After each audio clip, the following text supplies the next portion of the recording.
दिसत आहे। नुकत्याच लोकसभा निवडणुका संपल्या आणि विधानसभेच्या निवडणुका लागल्या आहेत। अशातच कुठलाही पक्ष जाहीरनामा न देताच निवडणुका लढवत आहे।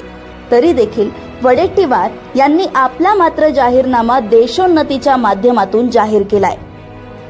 अगदी सर, पण याच्याबरोबरच अगदी एक महत्त्वाचा मुद्दा असा आहे की तुम्ही एक विरोधी पक्षनेते आहात आणि त्याच्यामध्ये तुम्ही समोरच्याला बोलताना अगदी सडकावून सोडताय आणि अशा परिस्थितीमध्ये काही निवडणुका ह्या जाहीरनाम्याशिवाय होतात आताच्या तरी, कारण गलिच्छ राजकारणाच्या विरोधात शुद्ध राजकारण असे एक हे चाललंय, महायुती विरोधात महाविकास आघाडी असं सुरू आहे। पण सध्याच्या ज्या निवडणुका आहेत कुठलाही जाहीरनामा नसतात, तुमचा 5 वर्षाचा काय जाहीरनामा तुम्ही सांगू शकता? माझा जाहीरनामा स्पष्ट आहे।